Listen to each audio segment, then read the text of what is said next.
Hello दर्शक बंधु good morning जय जगन्नाथ। आज अनुचिंता वीडियो को आपण मानक समस्त को बहुत सारा स्वागत। तो चलतु डेरी नक भिडियो को स्टार्ट करवा। जहाँ मनरे काम वासना तथा खराब चिंताधारा आसूची से माने एही वीडियो को गोटे थर निश्चय देखंतु। आपणक जीवन निश्चय परिवर्तन हेबो। वीडियो को संपूर्ण भाव में देखंतु बिना स्किप करी बुझी पारिबे। तो चलतु वीडियोटी को स्टार्ट करवा।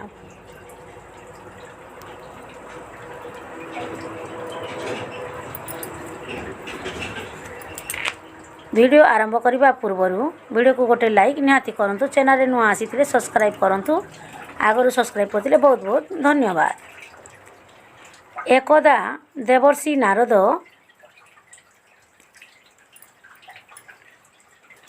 देवराज इंद्रंक सह साक्षात करिबा पई इंद्रलोक जाइथिले। सही समय रे से देखिले देवराज उर्वशी मेनका और रंभांक सहित भोग विलासरे व्यस्त अछंती। इंद्रदेव विषय भोगरे एते बुड़ी जाइथिले जे देवर्षि को साक्षात करिबा पई मध्य आसी नथिले। एही कथा देवर्षि नारदंक मन को बहुत दुख देइथिला।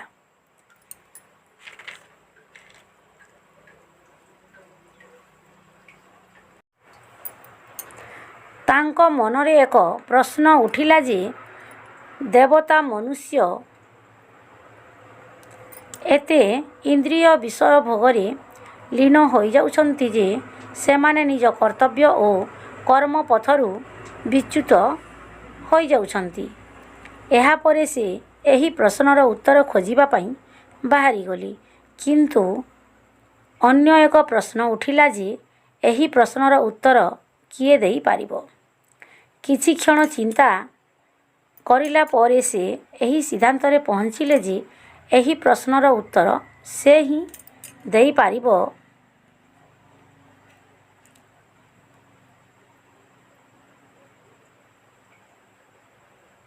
जिए स्वयं काम वासनारू मुक्त होइथिबो।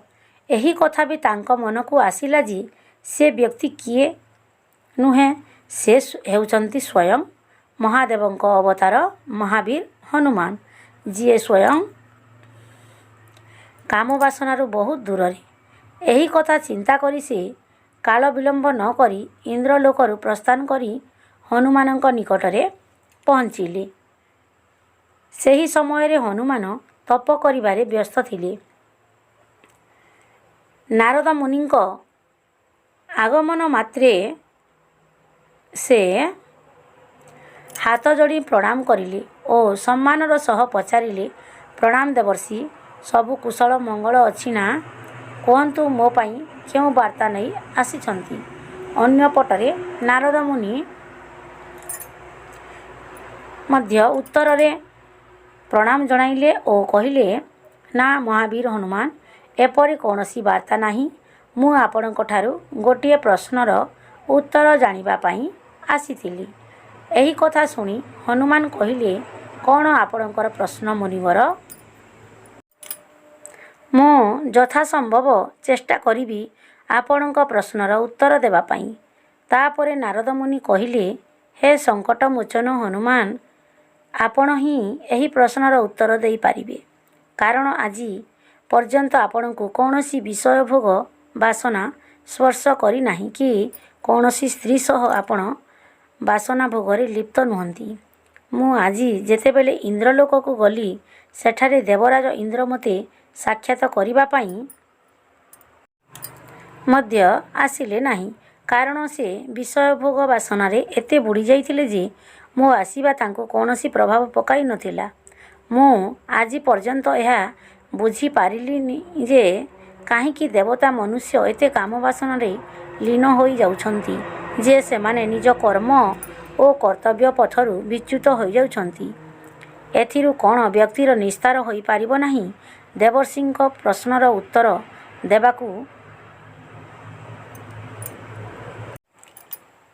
देबाकु जाई कहिले, हे मुनिवर, मु निश्चय एही प्रश्नर उत्तर देबी, किंतु ता पूर्वरु आपणको गोटिए प्राचीन कहानी ଶୁଣିବାକୁ ପଡ଼ିବ। ତାପରେ ନାରଦ ମୁନି କହିଲେ, କ'ଣ ସେ ପ୍ରାଚୀନ କାହାଣୀ ସଙ୍କଟ ମୋଚନ ଦୟାକରି ମୋତେ କୁହନ୍ତୁ। ମୁଁ ଜାଣିବାକୁ ତାହା ଇଚ୍ଛୁକ। ମୁଁ ତାକୁ ଶୁଣିବା ପାଇଁ ଚାହେଁ। ତାପରେ ହନୁମାନ କାହାଣୀଟି ଆରମ୍ଭ କରିବା ପାଇଁ ଯାଇ କହିଲେ, ଏକଦା ଜଣେ ନବଯୁବକ ଜଣେ ଋଷିଙ୍କ ପାଖକୁ ଯାଇ କହିଲେ, ହେ ଗୁରୁଦେବ, ମୋ ମନରେ କାହିଁକି ଏତେ ଖରାପ ଭାବନା ଆସୁଛି? ମୋ ମନ ସର୍ବଦା ବାସନାର ଭୋଗରେ ଛଟପଟ ହେଉଛି। ମୁଁ ଚାହେଁ ନାହିଁ ଯେ ଏହି ଚିନ୍ତାଧାରା ମୋ ମନକୁ ଆସୁ, କିନ୍ତୁ ତଥାପି ମୋ ମନରେ ସବୁବେଳେ କାମବାସନା ଜାଗି ଉଠିଥାଏ। ମୁଁ ସେହି କଥା ଚିନ୍ତା କରି ବହୁତ ବିବ୍ରତ ହୁଏ। ମୋର ସମୟ, ମୋର ଶରୀରର ଊର୍ଜା ସବୁ ସେହି ଭାବନାରେ ନଷ୍ଟ ହୋଇଯାଏ। ଏଥିପାଇଁ ମୁଁ କଦାପି ଶାନ୍ତ ରହିବାକୁ ସକ୍ଷମ ହୋଇପାରୁନାହିଁ ଏବଂ ସବୁବେଳେ ସ୍ତ୍ରୀ ଲୋକମାନଙ୍କୁ ଦେଖି ଆକର୍ଷିତ ହୋଇଯାଉଛି। ମୁଁ ନିଜକୁ ଅଟକାଇ ପାରୁନାହିଁ। ହେ ସାଧୁ ମହାରାଜ, ଏପରି କାହିଁକି ହେଉଛି? ଯୁବକଟିର ଏପରି କଥା ଶୁଣି ଋଷି ଅଳ୍ପ ହସିଦେଇ କହିଲେ, ହେ ଯୁବକ, କାମବାସନା କ'ଣ, ଏହା ତୁମେ ଜାଣ କି?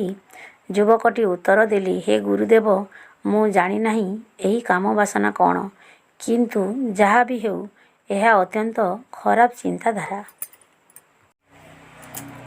ଏହା ଶୁଣି ଗୁରୁ କହିଲେ, ପ୍ରଥମେ ତୁମେ ବୁଝିବାକୁ ହେବ ଯେ ଯେଉଁ ବି ପ୍ରାକୃତିକ ରୂପରେ ଯେଉଁ ବି ଜିନିଷ ଆମ ଭିତରେ ଅଛି, ପ୍ରକୃତରେ ସେ ସବୁ ନଥାଏ। ଆମ ଜୀବନରେ ଏସବୁର କିଛି ନା କିଛି ମହତ୍ତ୍ୱ ଅଛି।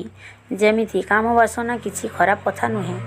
ଏହା ତ ଆମ ମନର ଭାବନା, ଯାହା ଆମ ପାଖରେ ଥିବା କୌଣସି ଜିନିଷର ଅଭାବ ବିଷୟରେ ଆମକୁ ଅବଗତ କରାଇଥାଏ।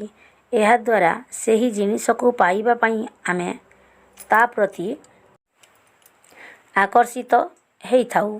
ଯେମିତି ଯଦି ତୁମ ପାଖରେ ଧନର ଅଭାବ ଅଛି, ତେବେ ତୁମେ ଟଙ୍କା ପ୍ରତି ଆକର୍ଷିତ ହୋଇଥାଅ।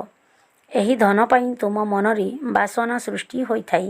ତେଣୁ ବାସନା ଅନ୍ୟ କିଛି ନୁହେଁ, ବରଂ ଏହା ଗୋଟିଏ ଅଭାବ, ଯାହା ଆମକୁ ଏକ ପ୍ରକାରର ଆବଶ୍ୟକତାର ଅନୁଭବ କରାଇଥାଏ। ଯେତେବେଳେ ଏହି ଆବଶ୍ୟକତା ଶାରୀରିକ ହୋଇଯାଏ, ଏହାକୁ ଆମେ କାମବାସନା ବୋଲି କହିଥାଉ। ଏହାପରେ ଯୁବକ ଜଣକ ଗୁରୁଦେବଙ୍କୁ କହିଲେ, ଗୁରୁଦେବ, ମୁଁ କାମବାସନାର ଅର୍ଥ ବୁଝିଗଲି, କିନ୍ତୁ ଆପଣ ମୋତେ କୁହନ୍ତୁ, ଏହା କେଉଁଠାରୁ ଓ କାହିଁକି ଆସେ? ତାପରେ ମହାବୀର ହନୁମାନ ପୁଣି କହିଲେ, ହେ ଦେବର୍ଷି, ଯୁବକଟିର ପ୍ରଶ୍ନ ଶୁଣି ଋଷି ମହାରାଜ କହିଲେ, କାମବାସନା କୌଣସି ସ୍ଥାନରୁ ଆସେ ନାହିଁ, ବରଂ ଏହା ଆମ ଭିତରେ ଅଛି ଏବଂ ଏହା ରହିବା ଆବଶ୍ୟକ, ଯାହାଦ୍ୱାରା ମାନବ ଜାତିର ବିସ୍ତାର ହେବ। ଏହା ଶୁଣି ପୁଣି ଯୁବକ ପଚାରିଲେ, ଯଦି ଏହା ଆମ ଭିତରେ ଅଛି ଏବଂ ରହିବା ଜରୁରୀ ମଧ୍ୟ, ତେବେ ଲୋକମାନେ ଏହାକୁ ଖରାପ ବୋଲି କାହିଁକି କୁହନ୍ତି? ଏହାର ଉତ୍ତରରେ ଋଷିବର କହିଲେ, ଏହା ତ ହେଉଛି ପ୍ରକୃତ ସମସ୍ୟା। ଲୋକମାନେ ଏହି କାମବାସନାକୁ ଭୁଲ ଅର୍ଥରେ ନେଉଛନ୍ତି। ସେମାନେ ଏହାକୁ ଲୁଚାଇବାକୁ ଚେଷ୍ଟା କରୁଛନ୍ତି।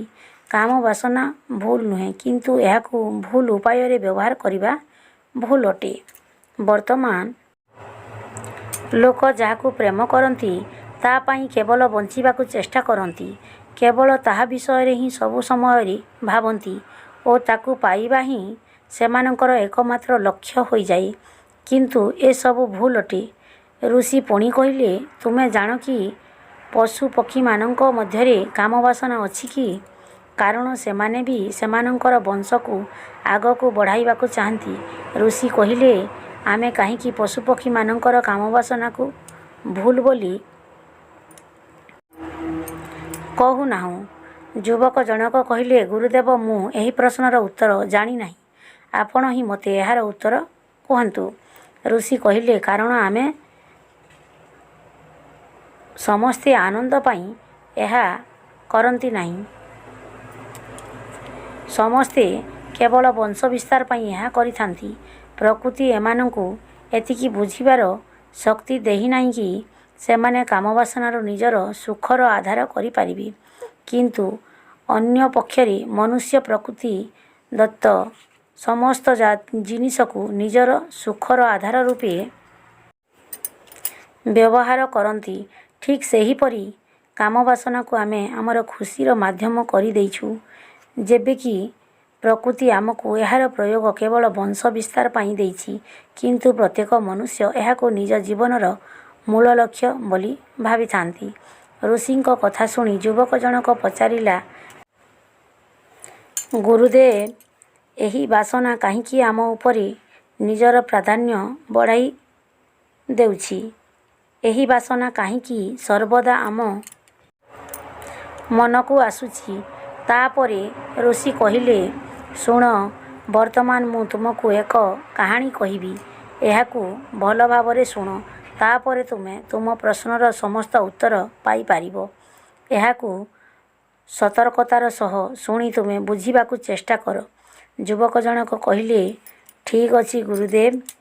ଋଷି କାହାଣୀଟିକୁ ଆରମ୍ଭ କରିଲେ ଓ କହିଲେ, ଏକଦା ଗୋଟିଏ ଆଶ୍ରମରେ ଗୋଟିଏ ଗୁରୁ ଓ ତାଙ୍କର ଅନେକ ଶିଷ୍ୟ ରହୁଥିଲେ। ସେହି ଆଶ୍ରମର ସମସ୍ତ ଶିଷ୍ୟ ପ୍ରତିଦିନ ନିକଟସ୍ଥ ଏକ ଗ୍ରାମକୁ ଭିକ୍ଷା ମାଗିବା ପାଇଁ ଯାଆନ୍ତି। ଦିନେ ଆଶ୍ରମରେ ଜଣେ ଯୁବା ଶିଷ୍ୟ ଭିକ୍ଷା ମାଗିବା ପରେ ଆଶ୍ରମକୁ ଫେରୁଥିଲେ। ଆଶ୍ରମକୁ ଯିବା ରାସ୍ତାରେ ଗୋଟିଏ ନଦୀ ପଡ଼େ। ସେହିଦିନ ସେହି ଶିଷ୍ୟ ଜଣକ ସେହି ନଦୀ ବାଟ ଦେଇ ଆସିବା ସମୟରେ ଜଣେ ଯୁବକଙ୍କୁ ଗଛ ପଛରେ ଲୁଚି ରହି କିଛି ଦେଖୁଥିବାର ଦେଖିଲେ। ସେ ସେହି ଯୁବକ ପାଖକୁ ଯାଇ ପଚାରିଲେ, ଭାଇ, ତୁମେ ଏହି ଗଛ ପଛରେ ଲୁଚି ରହି କ'ଣ ଦେଖୁଛ? ଏହା ଶୁଣି ଯୁବକଟି ବିରକ୍ତ ହୋଇ କହିଲା, ତୁମେ ଦେଖିପାରୁନାହଁ ମୁଁ କ'ଣ ଦେଖୁଛି? ଏହା ଶୁଣି ଶିଷ୍ୟ ଜଣକ ନଦୀ ଆଡ଼କୁ ଚାହିଁଲେ। ସେଠାରୁ କିଛି ଯୁବତୀ ଝିଅମାନେ ନଦୀରୁ ଜଳ ଘରକୁ ନେବା ପାଇଁ ଭର୍ତ୍ତି କରୁଥିଲେ। ସେ କିଛି ବୁଝିପାରିଲେ ନାହିଁ। ସେ ପୁଣି ସେହି ଯୁବକକୁ ପଚାରିଲେ, ସେଠାରେ ତ ଝିଅମାନେ ଜଳ ଭର୍ତ୍ତି କରୁଛନ୍ତି, ଏଥିରେ ଲୁଚି ରହି ଦେଖିବାର କ'ଣ ଅଛି? ଯୁବକଟି ପୁଣି ବିରକ୍ତ ହୋଇ କହିଲା, ମୁଁ ଜାଣିଛି ସେମାନେ ଜଳ ଭର୍ତ୍ତି କରୁଛନ୍ତି, କିନ୍ତୁ ତୁମେ କ'ଣ ତାଙ୍କର ରୂପ, ଜଳ ଭର୍ତ୍ତି କରିବାର ଭଙ୍ଗୀ, ତାଙ୍କ ଶରୀରର ଗଠନ, ସେମାନଙ୍କର କେଶ କିପରି ଅଣ୍ଟା ଉପରେ ଲହରୁଛି, ମନେ ହେଉଛି ଏଠାରେ ଯେପରି ସୌନ୍ଦର୍ଯ୍ୟର ବିକ୍ରୟ ହେଉଛି। ଏହା ଶୁଣି ଶିଷ୍ୟଟି ପୁନର୍ବାର ନଦୀ ଆଡ଼କୁ ଚାହିଁଲା। ଏଥର ସେ ଏସବୁ ଦେଖି ପୂରା ସ୍ତବ୍ଧ ହୋଇ ରହିଗଲା। ଏବେ ପର୍ଯ୍ୟନ୍ତ ଶିଷ୍ୟଟି କିଛି ଜାଣିନଥିଲା, ତେଣୁ ତା'ର କୌଣସି ଜିନିଷର ଭୟ ନଥିଲା। କିନ୍ତୁ ବର୍ତ୍ତମାନ ସେ ଗଛ ପାଖରେ ଲୁଚି ରହି ସେହି ଝିଅମାନଙ୍କୁ ଦେଖିବାକୁ ଲାଗିଲା। ଏହି ସମୟରେ ସେ ହଠାତ୍ ତା' ଅନ୍ତର ମନରୁ କିଛି ଶବ୍ଦ ଶୁଣି ଥରି ଉଠିଲା। ସେ ଭାବିଲା, ମୁଁ ଏ କ'ଣ କରୁଛି? ଏହା ଠିକ୍ ନୁହେଁ। ମୋତେ ଏଠାରୁ ଚାଲିଯିବା ଉଚିତ। ସେ ଶୀଘ୍ର ସେଠାରୁ ବାହାରି ଆଶ୍ରମକୁ ଫେରିଗଲେ। ସେ ସେଠାରୁ ଫେରି ନିଜ କାମ ଆରମ୍ଭ କଲା। କିନ୍ତୁ ଆଜି ଯାହା ଦେଖିଥିଲା ତାହା ତା' ଆଖି ଆଗକୁ ବାରମ୍ବାର ଆସୁଥିଲା। ତାଙ୍କ ମନରେ ସେହି ଦୃଶ୍ୟ ଚାଲିଥିଲା। କୌଣସି କାମ କରିବାରେ ତାଙ୍କର ଆଗ୍ରହ ନଥିଲା। ସେ ପୁଣି ସେଠାକୁ ଫେରିଯିବାକୁ ବ୍ୟାକୁଳ ହୋଇ ଉଠୁଥିଲେ। ତା' ପରଦିନ ସକାଳେ ସେ ଶୀଘ୍ର ଭିକ ମାଗିବାକୁ ବାହାରିଗଲେ ଓ ପୁଣି ସେହି ନଦୀ କୂଳକୁ ଯାଇ ନିକଟରେ ସେହି ଗଛ ପାଖକୁ ଯାଇଥିଲା, ଯେଉଁଠାରେ ଗତକାଲିର ଯୁବକ ଜଣକ ପୂର୍ବରୁ ହିଁ ଉପସ୍ଥିତ ଥିଲେ। ସେହି ଶିଷ୍ୟ ଉପରୋକ୍ତ ଯୁବକ ସହ ମିଶି ଲୁଚି ରହି ଝିଅମାନଙ୍କୁ ଦେଖିବା ଆରମ୍ଭ କରନ୍ତି। ବର୍ତ୍ତମାନ ସେ ପ୍ରତିଦିନ ଏହା କରିବା ଆରମ୍ଭ କରିଲେ। ତାଙ୍କର ମନ କୌଣସି କାର୍ଯ୍ୟରେ ଲାଗୁନଥିଲା। ସେ ପ୍ରତିଦିନ କିଛି ନା କିଛି ଚିନ୍ତାରେ ବ୍ୟସ୍ତ ରହୁଥିଲେ। ସେ ଆଶ୍ରମର କାର୍ଯ୍ୟକୁ ମଧ୍ୟ ସଠିକ୍ ଭାବରେ କରିପାରୁନଥିଲେ। ନା ସେ ଠିକ୍ ଭାବରେ ଶୋଇପାରୁଥିଲେ, ନା ଠିକ୍ ଭାବେ ଖାଇପାରୁଥିଲେ। ତାଙ୍କ ମନ ଅସ୍ଥିର ହେବାକୁ ଲାଗିଲା। ସେ ଝିଅମାନଙ୍କ ସୌନ୍ଦର୍ଯ୍ୟକୁ ବାରମ୍ବାର ଦେଖିବା ପାଇଁ ଟାଣି ହୋଇ ଯାଉଥିଲେ। ଯେତେବେଳେ ଆଶ୍ରମରେ ଗୁରୁ ଶିକ୍ଷା ଦେଉଥିଲେ, ସେସବୁ ତାଙ୍କ ମନ ଭିତରକୁ ପଶୁ ନଥିଲା। ତାଙ୍କ ମନ ଅନ୍ୟ କୌଣସି ଭାବନା ରାଇଜରେ ହଜି ଯାଇଥିଲା। ଏହା ତାଙ୍କର ଦୈନନ୍ଦିନ କାର୍ଯ୍ୟ ହୋଇଗଲା। ଗୁରୁଜୀ ଏସବୁକୁ ନିରେଖି ନେଇଥିଲି। ସେ ନିଜ ଶିଷ୍ୟର ଏପରି ବ୍ୟବହାରକୁ ନିଜ ଦୂରଦୃଷ୍ଟିରେ ମାପି ସାରିଥିଲି। ଦିନେ ଗୁରୁ ଶିଷ୍ୟକୁ ଡାକି କହିଲେ, ଆଜିଠାରୁ ମୁଁ ତୁମ ସହ ଭିକ ମାଗିବା ପାଇଁ ଯିବି। ଆମେ ଦୁହେଁ ଏକାଠି ଭିକ ମାଗିବା ପାଇଁ ଯିବା। ଏହା ଶୁଣି ଶିଷ୍ୟ ଜଣକ କହିଲେ, ନା ଗୁରୁଦେବ, ଆପଣ ବ୍ୟସ୍ତ ହୁଅନ୍ତୁ ନାହିଁ। ମୁଁ ଏକା ସବୁ କାମ କରିଦେବି। ଏହା ଶୁଣି ଗୁରୁଦେବ କହିଲେ, ଠିକ୍ ଅଛି, ତୁମେ ଏକାକୀ ଭିକ୍ଷା ମାଗିବା ପାଇଁ ଯାଅ। ଏହି କଥା ଶୁଣି ଶିଷ୍ୟ ଜଣକ ସଙ୍ଗେ ସଙ୍ଗେ ଭିକ୍ଷା ମାଗିବା ପାଇଁ ବାହାରିଗଲା। ଗୁରୁଜୀ ମଧ୍ୟ ଆଶ୍ରମ ଛାଡ଼ି ତାଙ୍କ ପଛେ ପଛେ ଚାଲିଗଲେ ଯେ ତାଙ୍କ ଶିଷ୍ୟ କ'ଣ କରୁଛନ୍ତି, କାହା ସାଙ୍ଗରେ ମିଶୁଛନ୍ତି। ଟିକିଏ ସମୟ ଆଗକୁ ଯିବା ପରେ ଗୁରୁଜୀ ଦେଖିଲେ ତାଙ୍କ ଶିଷ୍ୟ ଜଣେ ଯୁବକ ସହ ମିଶି ଗଛ ପଛରେ କିଛି ଦେଖୁଛନ୍ତି। ଆଶ୍ଚର୍ଯ୍ୟ ହୋଇ ସେ ମଧ୍ୟ ସେମାନଙ୍କ ପଛରେ ଗଲେ। ସେ ଜାଣିବାକୁ ଚାହୁଁଥିଲେ ଯେ ଶିଷ୍ୟ ଏମିତି କ'ଣ ଦେଖିଛନ୍ତି ଯେ ତାଙ୍କୁ ଅପରାଧୀମାନଙ୍କ ପରି ଲୁଚି ଦେଖିବାକୁ ପଡ଼ୁଛି। ତାପରେ ଗୁରୁଜୀ ଦେଖିଲେ ଯେ ତାଙ୍କ ଶିଷ୍ୟ ଗଛ ପଛରେ ଲୁଚି ରହି ନଦୀରୁ ଜଳ ଆଣୁଥିବା ଯୁବତୀ ଝିଅମାନଙ୍କୁ ଦେଖୁଛନ୍ତି। ଏହାପରେ ସେ ତାଙ୍କ ଶିଷ୍ୟକୁ ଡାକି କହିଲେ, ତୁମେ ଏଠାରେ କ'ଣ କରୁଛ? ଏହା ଶୁଣି ଶିଷ୍ୟ ଜଣକ ଭୟଭୀତ ହୋଇ ଥରିବାକୁ ଲାଗିଲେ। ତାଙ୍କ ଦେହରୁ ଝାଳ ବୋହିବାକୁ ଲାଗିଲା। ଲଜ୍ଜାରେ ତାଙ୍କ ମୁଣ୍ଡ ତଳକୁ ହୋଇଗଲା। ସେ ନିଜ ଗୁରୁଙ୍କ ସହ ଆଖି ମିଶାଇ ପାରିଲେ ନାହିଁ। ଏହା ଦେଖି ଗୁରୁଜୀ କହିଲେ, ମୋ ଶିଷ୍ୟ କୁଆଡ଼େ ଗଲେ? ସେ ତ ନିର୍ଭୟ ଥିଲେ, କୌଣସି କଥାରେ ତାଙ୍କର ଭୟ ନଥିଲା, କିନ୍ତୁ ତୁମେ ତ ଭୟରେ ଥରିବାକୁ ଲାଗୁଛ। ନିଜ ଗୁରୁଙ୍କ ଏପରି ପ୍ରଶ୍ନ ଶୁଣି ଶିଷ୍ୟଟି କହିଲା, ମୋତେ କ୍ଷମା କରନ୍ତୁ ଗୁରୁଦେବ, ମୋର ଏଥିରେ କିଛି ଦୋଷ ନାହିଁ। ଏହି ଭାଇ ଜଣକ ମୋତେ ଏହି ରାସ୍ତାରେ ନେଇଥିଲି। ମୁଁ ଆପଣଙ୍କ ଆଗରେ ପ୍ରତିଜ୍ଞା କରୁଛି ଯେ ମୁଁ ଆଜିଠାରୁ ଆଉ ଏପରି କରିବି ନାହିଁ। ଏହା ଶୁଣି ଗୁରୁଦେବ କହିଲେ, କିଛି ଅସୁବିଧା ନାହିଁ, କିନ୍ତୁ ମନେ ରଖ ଯେ ଆମେ ଯେମିତି ସଙ୍ଗତିରେ ରହିବା, ସେହି ଅନୁଯାୟୀ ଫଳ ପାଇବା, ସେହି ଚିନ୍ତାଧାରା ହିଁ ଆମ ଭିତରକୁ ପ୍ରବେଶ କରେ। ତେଣୁ ସଙ୍ଗତି ଭଲ ହେବା ଆବଶ୍ୟକ। ଏହାପରେ ଗୁରୁ ଏବଂ ଶିଷ୍ୟ ଦୁହେଁ ଆଶ୍ରମକୁ ଫେରିଗଲେ ଏବଂ ପୁନର୍ବାର ଆଶ୍ରମର କାର୍ଯ୍ୟରେ ଧ୍ୟାନ ଦେବା ଆରମ୍ଭ କଲେ। ସେ ନିଜର ସମସ୍ତ କାର୍ଯ୍ୟକୁ ଯତ୍ନର ସହ କରୁଥିଲେ। ସେ ନିଜର ରାସ୍ତା ବଦଳାଇ ଭିକ୍ଷା ମାଗିବା ପାଇଁ ଯାଉଥିଲେ। ନିଜକୁ ସରଳ ଓ ସଂଯତ ରଖିବା ପାଇଁ ପୂରା ପ୍ରୟାସ କରୁଥିଲେ। କିନ୍ତୁ ଏତେ ସବୁ ପରେ ବି ତାଙ୍କ ମନ ଭିତରେ କ୍ରୋଧ ସୃଷ୍ଟି ହେଉଥିଲା। ତାପରେ ସେ ଛୋଟ ଛୋଟ କଥାରେ ଅନ୍ୟମାନଙ୍କ ଉପରେ କ୍ରୋଧିତ ହେବାକୁ ଲାଗିଲେ। ସେ ଠିକ୍ ସମୟରେ ଖାଦ୍ୟ ଖାଉନଥିଲେ। ତାଙ୍କର ଖାଇବା ପରିମାଣ ମଧ୍ୟ କମିବାକୁ ଲାଗିଲା। ଏସବୁ ଦେଖି ଗୁରୁଜୀ ତାଙ୍କ ପାଖକୁ ଆସି କହିଲେ, ପୁତ୍ର, ତୁମେ କେତେଥର ନିଜ ପ୍ରତିଜ୍ଞାରୁ ଓହରିବ? ନିଜ ଗୁରୁଙ୍କ ଏପରି ପ୍ରଶ୍ନ ଶୁଣି ଶିଷ୍ୟଟି ତାଙ୍କ ପାଦତଳେ ପଡ଼ି କାନ୍ଦିବାକୁ ଲାଗିଲେ ଓ କାନ୍ଦି କାନ୍ଦି ନିଜ ଗୁରୁଙ୍କୁ କହିଲେ, ଗୁରୁଦେବ, ମୁଁ ମୋ ପ୍ରତିଜ୍ଞାରୁ ଅନେକ ଥର ଓହରିଛି। ଗୁରୁଦେବ, ମୋ ମନ ମୋ ନିୟନ୍ତ୍ରଣରେ ହିଁ ନାହିଁ। ମୁଁ ମୋ ମନକୁ ନିୟନ୍ତ୍ରଣ କରିବା ପାଇଁ ବହୁତ ଥର ଚେଷ୍ଟା କରୁଛି, କିନ୍ତୁ ମୁଁ ଚାହିଁଲେ ମଧ୍ୟ ଏହା ହୋଇପାରୁନାହିଁ। ନିଜ ଶିଷ୍ୟର ଏପରି କଥା ଶୁଣି ଗୁରୁ ଟିକିଏ ଚିନ୍ତା କରିଲେ ଓ ପରେ କହିଲେ, ଠିକ୍ ଅଛି, ମୋ ସହିତ ଆସ। ଏହାପରେ ଗୁରୁଜୀ ନିଜ ଶିଷ୍ୟକୁ ନେଇ ଆଶ୍ରମର ବଗିଚାକୁ ଗଲେ। ସେଠାରେ ସେ ବହୁଥିବା ନାଲିକୁ ଦେଖାଇ ନିଜ ଶିଷ୍ୟକୁ କହିଲେ, ଦେଖ, ଏଠାରେ କିଛି ନାଲି ଅଛି, ଯାହାଦ୍ୱାରା ନିକଟସ୍ଥ ନଦୀର ଜଳ ବଗିଚାକୁ ଆସୁଛି। ତୁମେ କ'ଣ ଏହି ଜଳର ପ୍ରବାହକୁ ବନ୍ଦ କରିପାରିବ? ଏହା ଶୁଣି ଶିଷ୍ୟଟି ଉତ୍ତର ଦେଲେ, ହଁ ଗୁରୁଦେବ, ମୁଁ ଏହି ପ୍ରବାହକୁ ବନ୍ଦ କରିପାରିବି। ଏହା କହି ଯୁବକଟି କିଛି ମାଟି ଓ ପଥର ଆଣି ନାଲି ମୁହଁରେ ପକାଇଦେଲେ। ପାଣି ବହିବା ବନ୍ଦ ହୋଇଗଲା। ଶିଷ୍ୟ କହିଲେ, ଗୁରୁଜୀ, ମୁଁ ଏହି ପ୍ରବାହକୁ ବନ୍ଦ କରିଦେଲି। ଗୁରୁଜୀ ଅଳ୍ପ ହସିଲେ। କିଛି ସମୟ ପରେ ପାଣି ମାଟି ଓ ପଥର ଉପର ଦେଇ ପ୍ରବାହିତ ହେବାକୁ ଲାଗିଲା। ଏହା ଦେଖି ଗୁରୁଜୀ କହିଲେ, ଆରେ ଏହି ଜଳର ପ୍ରବାହ ତ ପୁଣି ଥରେ ଆରମ୍ଭ ହୋଇଗଲା। ଏହାପରେ ଶିଷ୍ୟ ଜଣକ ପୁଣି କିଛି ମାଟି ଓ ପଥର ଆଣି ନାଲି ଆଗରେ ପକାଇଦେଲେ। କିନ୍ତୁ ପୂର୍ବ ପରି ଏଥର ବି କ୍ଷଣିକ ପରେ ଜଳ ପୁଣି ପ୍ରବାହିତ ହେବାକୁ ଲାଗିଲା। ଶିଷ୍ୟଟି ବାରମ୍ବାର ଜଳର ପ୍ରବାହ ରୋକିବା ପାଇଁ ଚେଷ୍ଟା କଲା, କିନ୍ତୁ ବିଫଳ ହେଲା। ଏହାପରେ ଗୁରୁଦେବ କହିଲେ, ତୁମ ସହିତ ଠିକ୍ ଏପରି ସମାନ ଘଟଣା ଘଟୁଛି।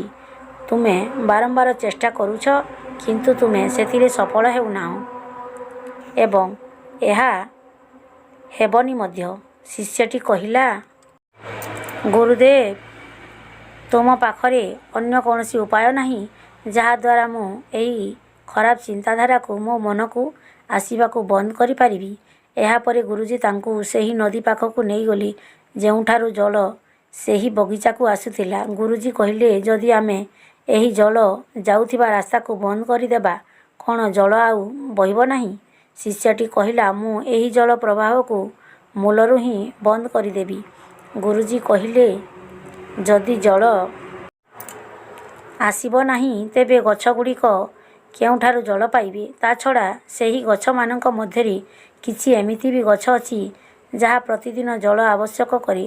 ସେ ଗଛଗୁଡ଼ିକର କ'ଣ ହେବ? ତାପରେ ଗୁରୁଜୀ ଶିଷ୍ୟକୁ ପଚାରିଲେ, ଯଦି ଏହି ନଦୀର ସମ୍ପୂର୍ଣ୍ଣ ଜଳ ବଗିଚା ଆଡ଼କୁ ମୁହାଁଇ ଦେବା, ତେବେ କ'ଣ ହେବ? ଶିଷ୍ୟଟି କହିଲା, ବଗିଚାର ସମସ୍ତ ଗଛ ନଷ୍ଟ ହୋଇଯିବ। ଗୁରୁଜୀ କହିଲେ, ମୁଁ ଏହାକୁ ତୁମର ଜୀବନର ସତ୍ୟତା ବିଷୟରେ ବୁଝାଇବା ପାଇଁ କହିଥିଲି। ତୁମେ ଦେଖିଲା ଗଛଗୁଡ଼ିକ ପାଇଁ ଜଳ କମ୍ ହୋଇଗଲେ ସେଗୁଡ଼ିକ ନଷ୍ଟ ହୋଇଯିବ ଓ ଅଧିକ ହୋଇଗଲେ ସେଗୁଡ଼ିକ ନଷ୍ଟ ହୋଇଯିବ। ତେଣୁ ସବୁବେଳେ ସନ୍ତୁଳନ ବଜାୟ ରଖିବା ପାଇଁ ପଡ଼ିବ। ମୁଁ ଯଦି ତୁମକୁ ଆମ୍ବ ବିଷୟରେ ନ ଭାବିବା ପାଇଁ କହିବି, ତେବେ ପ୍ରଥମେ ତୁମ ମନରେ କେଉଁ ଛବି ଉତ୍ପନ୍ନ ହେବ? ଶିଷ୍ୟଟି ହାତ ଯୋଡ଼ି କହିଲା, ଗୁରୁଦେବ, ମୋ ମନରେ ଆରମ୍ଭ ହିଁ ଛବି ପ୍ରଥମେ ଉତ୍ପନ୍ନ ହେବ। ଗୁରୁଦେବ କହିଲେ, ଯେତେ ବି ଖରାପ ଚିନ୍ତାକୁ ଆମେ ବନ୍ଦ କରିବାକୁ ଚେଷ୍ଟା କରୁ, ତାହା ଅଧିକ ଶକ୍ତିର ସହିତ ଆମ ଭିତରକୁ ପ୍ରବେଶ କରେ। ତେଣୁ ଆମେ ସେଗୁଡ଼ିକ ଦମନ କରିବାକୁ ଚେଷ୍ଟା କରିବା ଉଚିତ ନୁହେଁ, ବରଂ ଆମ ଚିନ୍ତାଧାରାରେ ସନ୍ତୁଳନ ରଖିବା ଉଚିତ। ତାପରେ ଗୁରୁଜୀ ପୁନଃ ବୁଝାଇ କହିଲେ, ଯଦି ଆମେ ଖରାପ ଲୋକଙ୍କ ସହ ଜଡ଼ିତ ହେବା, ଆମର ଚିନ୍ତାଧାରା ମଧ୍ୟ ଖରାପ ହେବ। ଅନେକ ଥର ଏମିତି ଘଟେ ଯେ କାମ ବାସନା ଆମ ମନରେ ବିଲକୁଲ ନଥାଏ, କିନ୍ତୁ କିଛି ଲୋକଙ୍କ ଅଶ୍ଳୀଳତା ଭରା କାର୍ଯ୍ୟ ଦେଖି ତାହା ଆମ ମନକୁ ବିଚଳିତ କରିଦିଏ। ଏହାପରେ ଶିଷ୍ୟ ଜଣକ ପୂରାପୂରି ଏହି ସତ୍ୟତାକୁ ବୁଝିଗଲେ। ଏହାପରେ ଶିଷ୍ୟ ଜଣକ ଗୁରୁଙ୍କଠାରୁ ଆଜ୍ଞା ନେଇ ନିଜ କୁଟୀରକୁ ଚାଲିଗଲେ। ସେହି ରାତିରେ ସେ ଶାନ୍ତିରେ ଶୋଇଲେ। ସକାଳୁ ନିଜର ସମସ୍ତ କାର୍ଯ୍ୟ ସୁଚାରୁ ରୂପେ କଲେ। ତାପରେ ସେ ପୁନଃ ସେହି ରାସ୍ତାରେ ଭିକ ମାଗିବା ପାଇଁ ଗଲେ, ଯେଉଁଠାରେ ପୂର୍ବରୁ ହିଁ ସେହି ଯୁବକ ଜଣକ ଲୁଚି ରହି ଝିଅମାନଙ୍କୁ ଦେଖୁଥିଲା। ଶିଷ୍ୟଟି ସେହି ଝିଅମାନଙ୍କ ପାଖକୁ ଯାଇ କିଛି ଜଳ ପିଇବା ପାଇଁ ମାଗିଲେ।